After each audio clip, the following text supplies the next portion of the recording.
baik. Terima kasih untuk kesempatannya. Assalamualaikum warahmatullahi wabarakatuh. Perkenalkan, nama saya Andi Ashar Yaduna. Tempat tanggal lahir 26 Desember 1996, yang dimana sekarang merupakan fresh graduate daripada Sarjana Teknik Informatika UIN Al-Gini Makassar. Domisili mereka, tempat menetap sekarang di Goa. Bagaimana kabarnya hari ini, Pak? Alhamdulillah baik. Bagaimana tadi perjalanan ke sini, lancar? Alhamdulillah lancar, walaupun ada sedikit hambatan tadi di sebelah sana, tapi nggak apa-apa, masih terbilang lancar. Oke, Kak. Adapun kakak, tujuan dari wawancara kami pada saat ini karena kami ingin merekrut kandidat yang tepat untuk mengisi posisi staf administrasi di PT Karel Life dan mampu untuk menjalankan tugas administratif secara terstruktur dan uniknya, Kak. Oke. Mungkin wawancara ini kakak akan berlangsung lebih 30 sampai 45 menit ke depan. Apakah ada bersedia? Bisa. Oke, saya juga berharap kakak bisa menceritakan tentang diri kakak secara terbuka ya untuk Boleh. Ya. Mungkin kak untuk pertama bisa kakak jelaskan tentang latar belakang pendidikannya sebelumnya? Latar belakang pendidikan terhitung SD ya. Iya. Jadi saya pertama pendidikan itu pendidikan formal, dimulai dari SD negeri 1, negeri 10 Pangkajan Sidrap, kemudian lanjut di SMP negeri 6 Sidendreng Rapang juga Sidrap, kemudian pindah daerah lagi untuk jenjang selanjutnya di SMA yang dulunya 01 sekarang 02 negeri Endrekang. Setelah itu masuk dunia kampus di UIN Al-Gini Makassar kemarin. Jurusan informatika. Jurusan informatika. Kalau boleh tahu kak, apa alasan kakak memilih jurusan tersebut? Karena sesuai passion sih sebenarnya. Karena memang dari kecil sampai menjelang lulus SMA memang suka preteli komputer. Jadi kenapa tidak untuk coba daftar informatika, dan alhamdulillah lulus di sana ya sudah lanjut sampai selesai. Kalau boleh tahu kakak, apa saja mata kuliah yang kakak sukai pada saat berkuliah? Ada yang namanya web, yang dimana kita diajarkan untuk ya seperti namanya membuat situs web. Kemudian ada yang namanya perancangan software, yang dimana kita diajarkan bagaimana membangun, merancang sebuah aplikasi sesuai dengan permintaan klien. Dan yang paling seru adalah problem solvernya, yang dimana kita, yang di sini kita tidak diajarkan merancang, tapi kita yang dirancang bagaimana caranya untuk bisa mengevaluasi yang namanya masalah sampai akhirnya menemukan solusi daripada masalah yang diberikan. Kalau boleh tahu kakak, apakah ada proyek ataupun tugas akhir yang berkesan buat kakak? Mungkin bisa diceritakannya. Selama kuliah sampai selesai saya rasa normal-normal sih, cuman yang agak berkesan walaupun tidak bagaimana banget, nah lumayan sih maksudnya dari segi skala proyeknya dan segi salary-nya juga ya, karena rata-rata kan orang terpancing mau karena dari segi salary-nya, gaji lah dong. Ada saya pernah kerja proyek yang namanya Skypian, yang dimana kita merancang sebuah program untuk greenhouse, dimana betul-betul kita membuat sebuah greenhouse yang tidak tersentuh oleh tangan manusia, yang dimana dari proses penanaman, pemupukan, perairan, pencahayaan sampai panennya itu semua diotomasi dari sistem. Kalau boleh tahu kakak, apa peran dan tanggung jawab kakak pada saat itu? Saya dari perancangan sistemnya sampai di teknisi listriknya juga. Untuk masalah segi tanamannya itu dihandle oleh bagian fakultas pertaniannya anak Unhas. Jadi kita kolek waktu itu. Waktu itu kakak, apakah ada hambatan pada saat proyek itu? Kalau hambatan banyak sekali, dari segi kerjasamanya sampai daripada maintenance daripada aplikasi. Terus kakak, bagaimana kita kelola tentang hambatan itu? Jadi kalau setiap ada masalah yang muncul itu tentunya yang pertama adalah evaluasi, mencatat semua yang error, mencatat semua yang apa yang salah, apa yang miss, apa yang pas, apa yang terjadi. Kemudian setelah dicatat, kemudian dirembuk, dibahas sama-sama, kemudian dicarikan solusinya. Solusi yang ada itu harus dirembukan daripada semuanya, kemudian diaplikasikan terhadap masalah yang didapat, insya Allah dapat solusinya dari situ. Saya rasa yang saya ingat begitu sih dulu. Tidak terlalu kompleks sih jawaban itu ya, cuma saya ingat lama sekali 2021. Apakah kakak ada pengalaman belajar yang paling menantang buat kakak pada saat berkuliah kemarin? Pengalaman belajar yang paling menantang adalah sebenarnya yang paling menantang adalah bagaimana caranya kita itu mencari orang yang betul-betul mau belajar, mau berbagi, kemudian mau meluangkan waktu. Karena kalau dibilang, kalau secara apa istilahnya kalau masalah antusias, kalau masalah kemauan daripada diri sendiri, jujur saya dulu tinggi, cuman yang tantangan yang paling besar sebenarnya adalah bagaimana caranya saya cari orang, kalau saya cari lingkungan yang dimana betul mendukung dari segi passion, yang mendukung dengan apa yang kubutuhkan, apa yang saya mau, supaya saya juga bisa terus berkembang karena saya rasa terus yang di tempat adalah hal yang tidak boleh. Itu sih. Pada saat berkuliah kakak, bagaimana anda membagi waktu antara kuliah dan aktivitas luar akademik itu? Kalau masalah kuliah dengan aktivitas di luar akademis itu sebenarnya dulu saya nggak terlalu susah, karena saya memang betul-betul hanya fokus di perkuliahan. Akan tetapi di luar dari itu saya juga kerjakan yang ada. Saya kerja kemarin freelancer sebagai desainer, cuman kan namanya pembagian waktu saya kemarin itu agak lumayan tidak bagaimana sekali, tidak terlalu rumit karena memang freelance itu kemarin easy gila, gampang gitu, dan tidak terlalu mengganggu di jadwal kuliahku. Bahkan pada saat saya masuk kemarin himpunan di jurusan yang formalnya itu juga saya tidak terlalu rumit, tidak terlalu pusing bagaimana saya bagi waktu antara kuliah dengan aktivitas akademik, aktivitas di luar akademik dengan aktivitas kerjaan yang lain. Untuk pertanyaan selanjutnya mungkin kakak coba ceritakan lebih lanjut bagaimana mengenai pengalaman kerja atau magang. Kalau masalah pengalaman kerja itu, kalau magang selama kuliah kemarin saya pernah bekerja sebagai staf administrasi juga kebetulan pada waktu itu namanya ATKP, jadi akademi penerbangan, tapi untuk lebih ke spesifik ke masalah mesinnya, bukan sebagai pilotnya. Jadi di sana saya coba masuk membantu proses-proses administrasi kantor, penginputan data, perencanaan KAP dan lain-lain. Kalau boleh tahu kakak, pencapaian paling membanggakan selama magang dan bekerja di sana itu apa? Walaupun secara resminya saya di sana disuruh untuk bekerja sebagai staf administrasi, tapi yang paling berkesan adalah ketika saya berhasil membantu orang-orang di bagian IT-nya menyelesaikan masalah-masalah komputer yang ada di sana, seperti masalah jaringan, masalah bagaimana telepon antar ruangan bisa terkoneksi dengan baik pada akhirnya. Karena pada saat saya masuk itu semua bisa dibilang kayak amburadul, teracak-acak, pokoknya yang kayak tidak saling berkomunikasi dengan baik. Bagaimana caranya itu orang ruangan supaya tidak keluar ruangan tapi tetap bisa sama-sama berkomunikasi, dan alhamdulillah setelah saya masuk bisa saya selesaikan masalah itu. Kalau boleh tahu tadi kakak di perusahaan atau instansi apa tadi? Instansi ATKP, Akademik Teknik Penerbangan. Cuman sekarang kalau nggak salah berubah menjadi bukan nih akademik kayaknya. Lupa kak. Tapi tetap jatuhnya di instansi juga. Selama magang kakak, adakah tantangan tertentu yang kakak hadapi pada saat itu? Kalau masalah tantangan sih sebenarnya kalau daripada diri saya sendiri itu pertama kayak jarak antara rumah ke kantor, yang kedua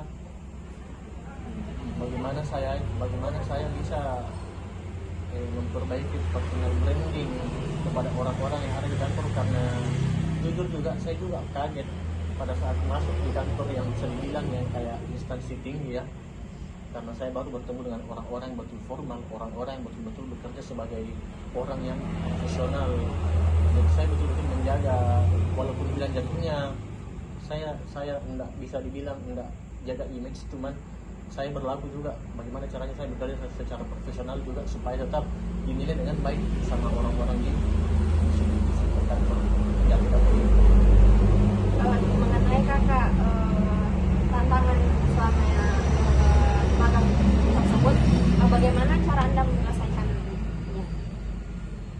Kalau masalah itu sih sebenarnya saya sebenarnya kalau setiap dapat tempat baru, saya dapat orang-orang yang baru, saya bertemu dengan orang-orang yang baru, saya masuk di tempat baru, apalagi kebetulan pada saat itu saya juga termasuk orang yang kaget bertemu dengan orang-orang yang lumayan high, lumayan tinggi. Jadi saya juga awalnya juga mengevaluasi bagaimana suasana di sana, saya mempelajari apa-apa yang ada di sana, saya pelajari orang-orang yang kemudian saya terapkan diri saya sendiri juga. Itu sih sebenarnya. Kalau boleh tahu kak, pernahkah anda bekerja dalam tim Kalau pada saat magang? kalau tim yang pastinya iya, karena memang kita dikirim ke sana sebagai kelompok. Kalau boleh tahu kak, apa perannya pada saat itu? Peran saya sebenarnya rata di sebenarnya pembagian pada saat itu sama-sama di anggota semua, tidak ada yang dibilang kepala, tidak ada dibilang staff up segala macam, karena kebetulan juga saya kemarin dikirim ke sana, diutus ke sana cuman 3 orang. Apakah anda pernah menerima seperti umpan balik kak dari atasannya pada saat magang? Sebenarnya lebih ke arah yang kayak mengarahkan. Saya rasa bukan sebuah teguran karena saya tidak pernah merasa terintimidasi ketika diberitahu, saya tidak pernah merasa dimarahi ketika diberitahu, karena saya merasa semua itu kayak bagaimana caranya mereka mengarahkan supaya kita betul-betul bekerja sesuai dengan apa yang mereka butuhkan pada saat itu. Karena memang pada saat itu kenapa saya diutus di sana, karena mereka yang memang betul-betul yang mencari orang. Bisakah kakak ceritakan satu momen yang paling berkesan selama magang? Momen yang berkesan pada saat magang adalah pada saat selesai, karena saya betul-betul dianggap, betul-betul merasa terapresiasi. Karena walaupun saya merasa pada saat selama sebulan full itu kemarin saya merasa yang kayak masih kurang apa segala macam, tapi ternyata orang-orang di sana seperti saya bilang tadi di awal memang betul-betul bekerja secara profesional. Mereka menjadi orang di sana, mereka bekerja di sana secara profesional juga. Kemudian pada saat saya selesai saya juga diapresiasi secara profesional juga. Jadi maksudnya apa ya, memanusiakan manusia juga.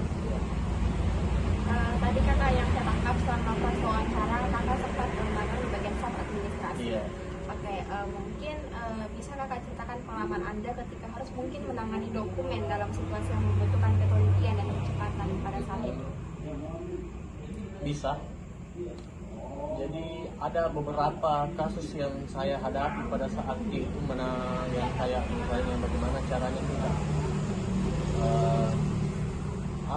mensinkronisasikan antara dokumen yang kita filter dengan dokumen yang telah tercatat yang ada pada sistem, apakah sudah betul yang secara fisik dengan yang ada pada softnya. Saya rasa itu sih yang paling ribetnya, karena betul-betul dibutuhkan ketelitian kayak misalnya antara typo huruf apa segala macam, karena jangan sampai ada yang salah. Kan jatuhnya kan juga kalau ada yang salah, orang-orang yang mendaftar masuk juga, orang-orang yang ada terdaftar dalam sistem juga yang kena masalah. Apa saja kakak yang menjadi tanggung jawab anda dalam menyusun dan menyimpan dokumentasi? Tanggung jawab yang pertama sih bagaimana caranya kita memvalidasi file bahwa itu sudah benar, bahwa itu sudah betul, bahwa itu sudah sinkron, karena itu juga saya rasa tanggung jawab yang tinggi juga. Kemudian masalah penyimpanan file-file juga saya rasa juga saya juga punya tanggung jawab, walaupun saya dibilang hanya anak magang, tapi saya juga punya rasa tanggung jawab yang tinggi bagaimana caranya saya bisa menyimpan, bagaimana saya bisa mengamankan file-file yang bisa dibilang juga privat dengan aman. Kalau boleh tahu tindakan apa yang kakak lakukan pada saat itu? Saya rasa pada saat itu saya coba selalu berkomunikasi dengan orang-orang di atas, dengan orang-orang yang kantor yang kasih ke itu pekerjaan, yang jangan saya simpan di sini, saya informasikan bahwasanya filenya begini, bahwasanya bagaimana ya, Yang jelas saya ikuti aturan yang berlaku dan saya rasa itu sudah termasuk dalam standarisasi pengamanan yang ada di situ. Saya rasa itu di situ. Dengan tindakan kakak tersebut, apakah hasil dari pengelolaan dokumennya itu lancar? Insya Allah saya yakin lancar, karena pada saat saya mulai sampai pada saat saya selesai di magang di situ, alhamdulillah tidak pernah ada masalah dan selalu lancar-lancar kerjaanku. Kakak mengenai mungkin soal memanage waktu pada saat itu, bisakah kakak ceritakan mungkin situasi di mana kakak mungkin memiliki tugas yang harus diselesaikan dalam waktu bersamaan selama berkuliah ataupun magang? Bisa diulang, Pak? Bisakah Anda ceritakan situasi di mana Anda memiliki beberapa tugas yang harus diselesaikan dalam waktu bersamaan pada saat selama kuliah ataupun magang? Kalau pada saat magang saya rasa tidak pernah dapat masalah seperti itu, karena memang kita benar-benar di sana mengerjakan sesuatu secara terstruktur. Kalau masalah kuliah saya sering dapat masalah begituan, karena memang yang pertama pada dasarnya kalau ada memang yang kayak tugas apa segala macam memang betul-betul secara personal timbul daripada diri sendiri, toh. Kalau masalah ini tetap saya kerjakan sendiri sih sebenarnya, walaupun bisa dibilang kalau tidak kerjakan dalam waktu yang memang betul-betul tenggang tidak akan maksimal hasilnya, tetap harus diselesaikan dengan diri sendiri, karena memang saya rasa tanggung jawab dengan juga itu. Langkah apa yang kakak gunakan untuk mengatasi mungkin situasi tersebut pada saat itu?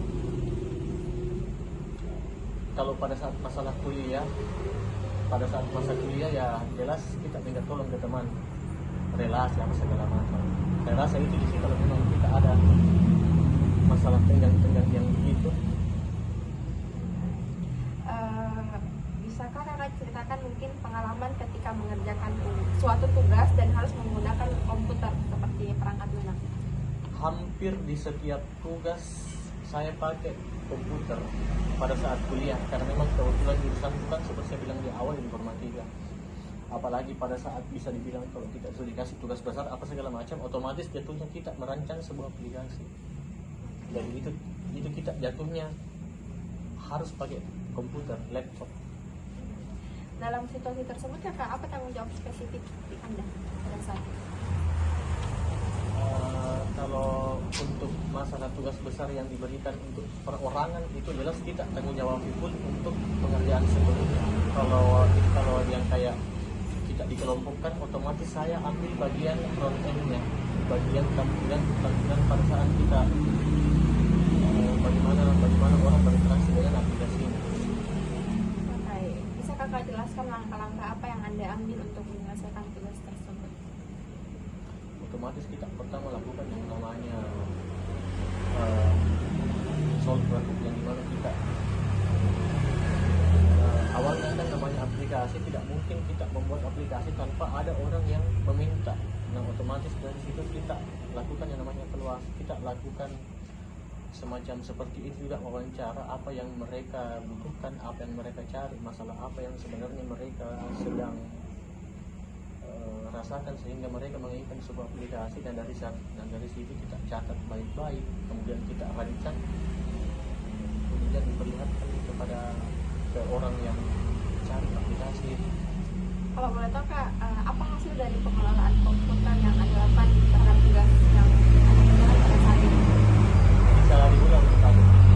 Hasil dari pengelolaan komputer yang Anda lakukan terhadap tugas yang Anda kerjakan pada saat ini? Bisa diulang tadi. Hasil dari pengelolaan komputer yang Anda lakukan terhadap tugas yang Anda kerjakan pada saat ini? Kalau masalah hasilnya itu yang bisa dibilang bisa saya bawa sampai sekarang, karena dari situ saya bisa menghidupi diri daripada bisa dibilang tugas yang pada saat itu masih hanya sekedar tugas besar, belum masalah skripsi, dan saya bawa sampai sekarang itu bisa saya pakai untuk cari klien di luar, membuatkan aplikasi, dan saya bisa dapat penghasilan dari situ. Untuk pertanyaan selanjutnya kak, bisakah ceritakan pengalaman Anda dalam berorganisasi?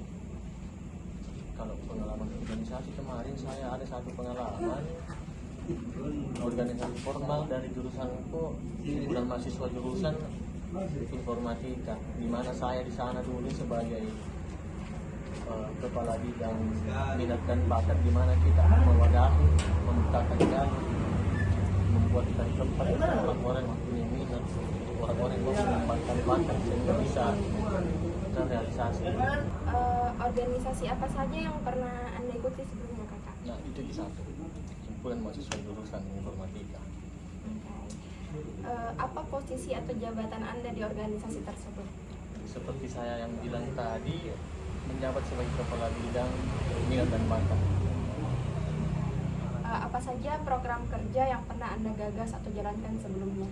Salah satu yang paling besar kemarin yang pernah saya bikin itu event futsal, di mana kita adakan lomba futsal yang ruang lingkup memang betul-betul dari angkatan terakhir sampai yang betul-betul kita dapat angkatan yang paling tuanya dan paling besar sampai alumni saya undang semua juga. Apa tantangan pada saat itu? Tantangannya hanya lebih ke arah bagaimana caranya kita manajemen waktunya sih sebenarnya, sama pada saat kita mencari alumni yang bisa dibilang hampir hilang kabarnya, lebih di situ sih sebenarnya. Tindakan yang Kakak lakukan pada saat itu seperti apa?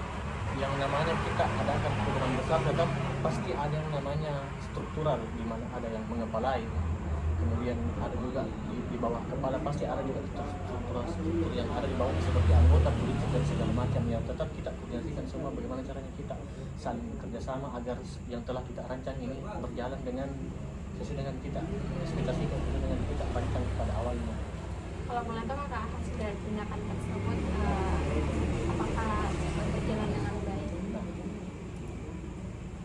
Kebetulan saya itu orangnya dulu itu bisa dibilang saya ada ini dan yang namanya OCD.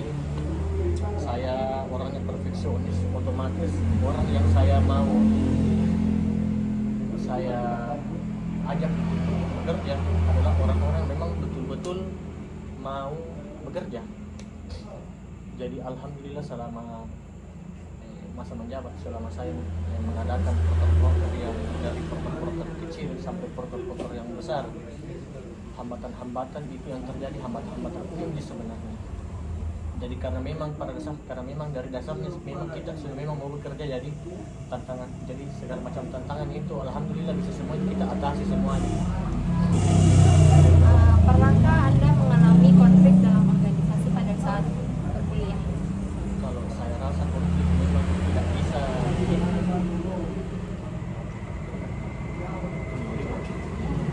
saya rasa pasti.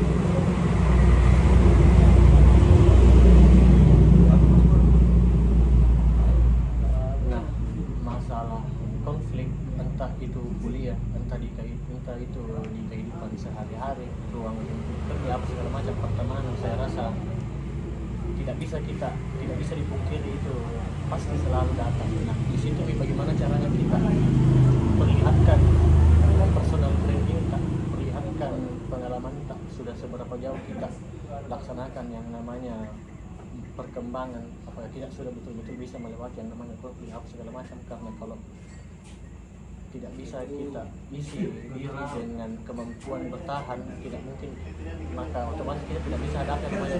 Dan saya rasa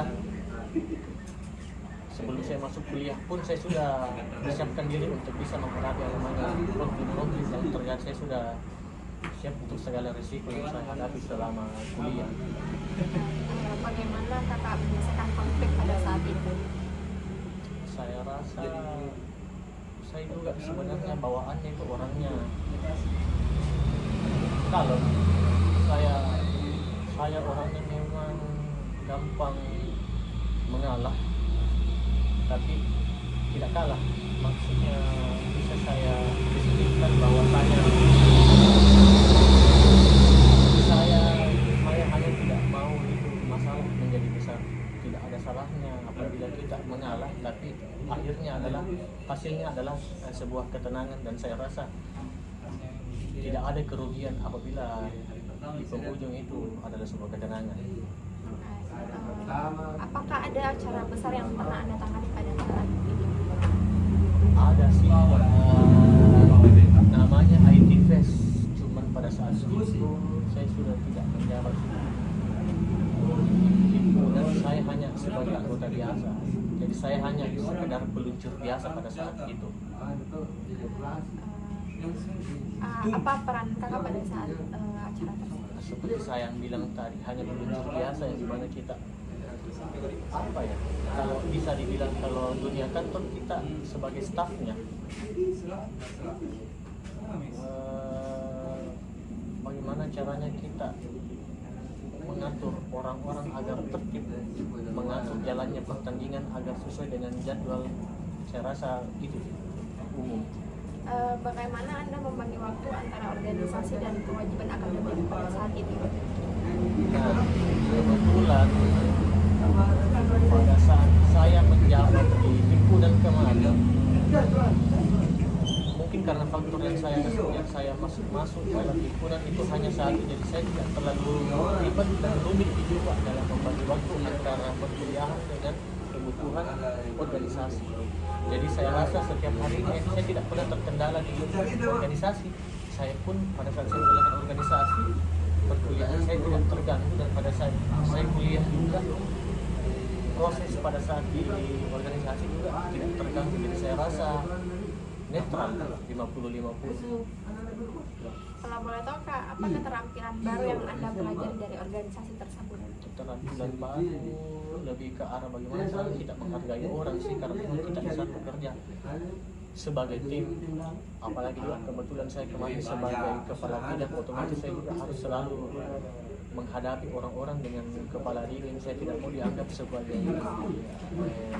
atasan, tapi saya mau dilihat sebagai seorang pemimpin. Bagaimana caranya saya selalu mau dilihat orang bisa mengarahkan, orang yang bisa mengajarkan kepada orang-orang. Itu sih. Kalau boleh tahu Kak, apa perbedaan antara pengalaman Anda di organisasi dengan pengalaman kerja ataupun magang menurut Kakak? Nah, kalau masalah organisasi itu lebih ke arah bagaimana caranya kita menemukan pola-pola baru dalam menghadapi masalah, bagaimana caranya kita membentuk diri agar bisa juga mengikuti pola orang lain tanpa harus mengubah pola daripada diri kita sendiri. Kemudian pada di ruang lingkup kerja itu lebih spesifik lagi, lebih keras juga ternyata sebenarnya, karena di dunia kerja memang juga kita harus mempresentasikan diri kita secara maksimal, bukan waktu lagi di ruang yang kecil, tapi sudah dunia kerja di mana kita sebetul-betulnya mencari nafkah daripada ruang lingkup tersebut. Jadi di sini kita bagaimana caranya kita betul mempersonal brandingkan diri kita dengan baik, memperlihatkan bahwa diri kita itu layak untuk bisa diterima bekerja di suatu tempat, di suatu circle. Bagaimana caranya kita juga menghasilkan sesuatu yang betul-betul bisa diterima untuk instansi yang tempat tak kerja. Saya rasa itu sih. Bisakah Kakak ceritakan situasi saat organisasi Anda mungkin menghadapi masalah yang besar pada saat itu? Kalau organisasi dan kemudian kita menghadapi masalah besar itu otomatis kita rembukan, pasti otomatis kita duduk sama-sama, kita evaluasi sama-sama, kita pikirkan sama-sama, kita cari solusinya sama-sama. Jadi pada akhirnya juga kita pada saat masalahnya selesai, kita juga senangnya sama-sama. Jadi saya rasa lebih ke arah ke sini. Karena yang namanya organisasi kan memang kita struktural, tidak hanya satu orang, tapi kan namanya organisasi kan kita sekumpulan orang yang punya tujuan yang sama. Itu sih. Apa peran dan tanggung jawab Kakak pada saat itu?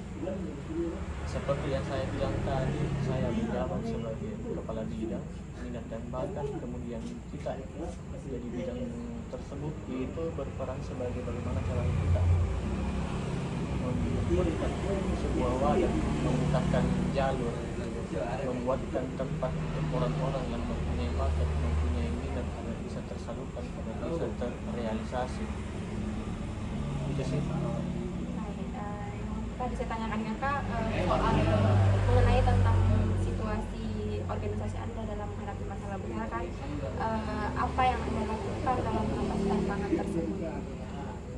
Yang saya lakukan sih sebenarnya ikut juga memberikan solusi, karena memang kita betul-betul di sana kita betul-betul merembuk, kita betul-betul diskusi, kita betul-betul berbicara. Jadi yang memang saya lakukan adalah berpikir, kemudian menyampaikan aspirasi, menyampaikan pendapat, menyampaikan solusi yang saya rasa bisa bekerja untuk masalah yang sedang kita hadapi.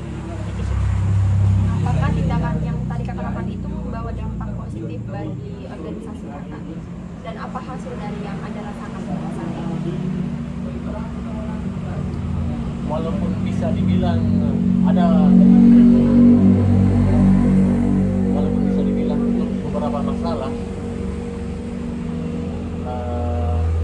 ada beberapa kasus yang dimana orang lain itu pendapatnya lebih bisa dibilang worth it untuk penyelesaian masalah yang ada. Akan tetapi karena memang kita satu organisasi, kita satu kepala, kita satu tujuan, jadi pada saat masalah selesai itu otomatis saya juga ikut lega, saya juga ikut senang. Itu sih, walaupun bisa dibilang bukan pendapatku, tapi tetap kita harus yang kayak apa ya, tetap rendah hati. Mungkin kakak bisa diceritakan secara spesifik apa pelajaran terbesar dari pengalaman itu? Pengalaman organisasinya, Pelajaran terbesar yang kita dapatkan. pelajaran terbesarnya adalah bagaimana apa ya, yang saya paling berkesan sebenarnya adalah walaupun kita berbeda, walaupun sebenarnya satu organisasi adalah satu tujuan, tetapi kan kita berisi dengan banyak kepala, kita berisi dengan banyak pikiran, banyak pendapat, tetapi pada akhirnya adalah ujung daripada ini semua adalah membuat kita semakin terangkul satu sama lain. Kita ternyata itu yang buat kita semua apa ya, dekat, membuat kita yang awalnya dekat menjadi semakin dekat. Awalnya orang kita hanya mendengar biasa, akhirnya bisa menjadi mendengar, yang awalnya tidak bisa menghargai, akhirnya kita bisa makin menghargai orang lain, makin menghargai orang-orang terdekat kita. Itu sih sebenarnya, lebih ke arah kemanusiaan sebenarnya. Mungkin kakak cukup sekian pertanyaan yang bisa saya ajukan. Mungkin informasi lebih lanjut saya akan kirimkan lewat email kakak. Terima kasih kakak sudah meluangkan waktu pada malam ini. Kurang lebihnya mohon dimaafkan pada saat ada kesalahan saya pada saat wawancara. Sekian dari saya kakak. Wassalamualaikum warahmatullahi wabarakatuh.